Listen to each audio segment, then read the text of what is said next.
the 3 downsides of clean eating. And before you click away, I want to say, if you're eating clean, you've been doing that for years and it's working for you, you're happy, you're seeing the results you want, then just keep going. There's no need to stop, but you're more like a unicorn in a field of horses. In this video, I'm gonna give you the 3 downsides of eating clean that I feel you should probably know. When I initially lost weight, I lost 98 pounds and I ate 100% clean foods 100% of the time. Chicken, rice, broccoli, sweet potatoes. I lost it in 6 months, but the issue was I put it back in 4 months just when I relaxed a little. The thing is, I didn't know how to eat when I couldn't get my hands on these clean foods.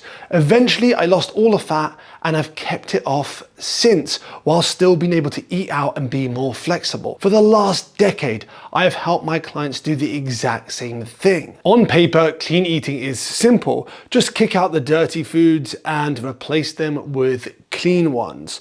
Whole and unprocessed food. Simple, right?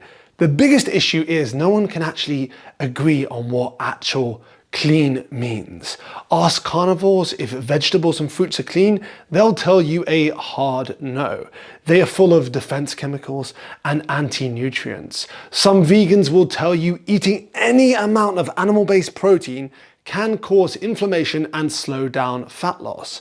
And only eating plant foods is clean. Then of course you have the less extreme versions. 1 minute brown rice is in, white rice is out, sweet potatoes get the green light, but you need to avoid white potatoes. And that's just scratching the surface of this dietary drama. If you try to please every clean eating guru, you'd probably end up eating, well, air, because every version contradicts the next. Strict clean eating means you might be that person at parties picking away at your pre-packed Tupperware, or just avoiding food entirely because you're trying to eat clean. Not only does this make socializing as fun as doing your taxes on a Saturday night, but you're also missing out on life's great moments. I feel that those situations actually might stress you out to the point that any extra benefits get dwarfed by the negative effects of the stress.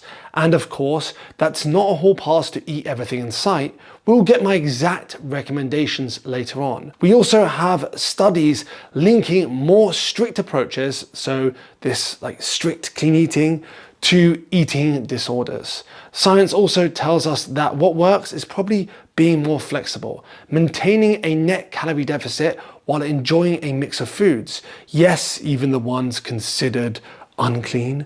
You can actually eat a slice of birthday cake and still lose fat at the same rate as if you were to just avoid it, so long as you're in the same net calorie deficit and you're eating enough protein. I would go on to actually argue that if you have some flexibility, it's likely going to be better for your fat loss in the long run. You're much more likely to stick to your plan if it allows for travel, just life, and just general flexibility. You're more consistent over time. I know this sounds hard to believe, but there's no single food that's going to make you fat or slim.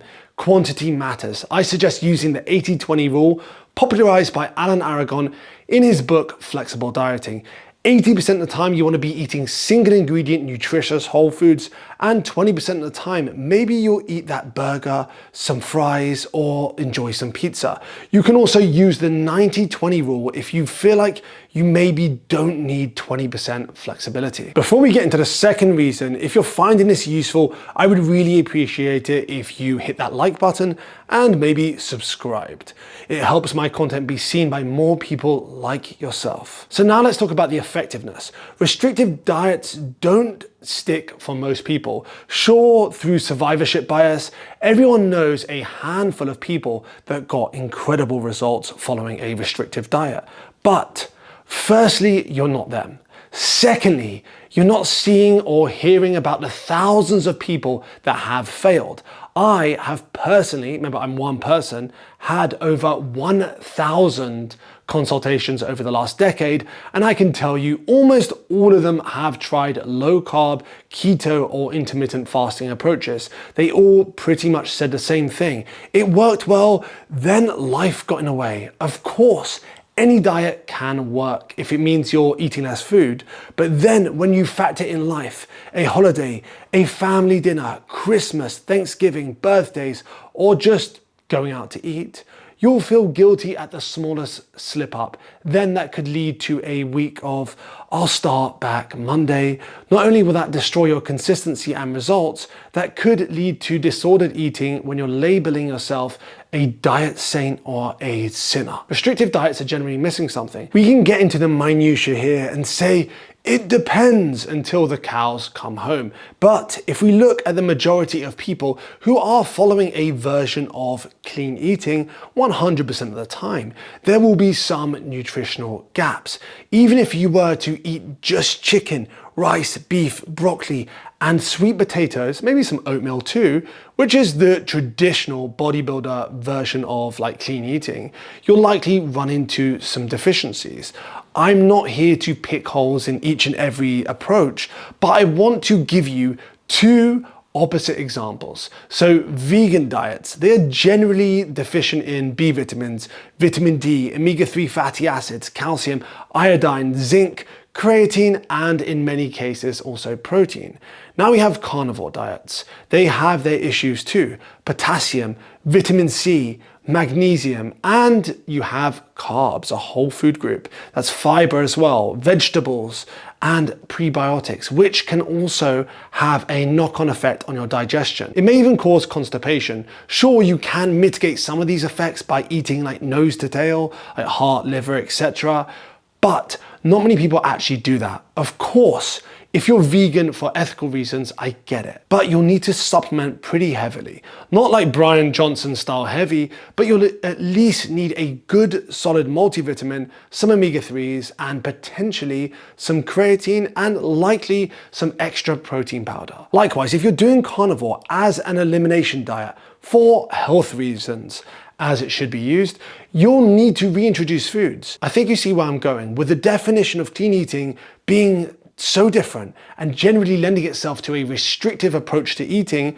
Most of the time, it comes with issues. But Adam, how does that affect my fat loss? I'm glad you asked. If these deficiencies are present for an extended period, this could lead to you getting sick more often, poor sleep, digestive issues, reduced drive and focus, less energy, lower testosterone levels, reduced recovery, and potentially more injuries. So you're probably wondering, what's the alternative? Diversify. Include a variety of foods, fruits, vegetables, grains, lean proteins, and yes, the occasional treat.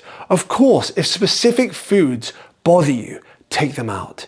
Eating a diverse range of foods gives you the best chance of getting the most from your nutrition in terms of overall health and fat loss. It gives you the best chance of creating a lifestyle out of a diet. Start by tracking your meals for a week, make a note of everything, and I mean everything. Yes, even that secret midnight bar of chocolate or packet of crisps.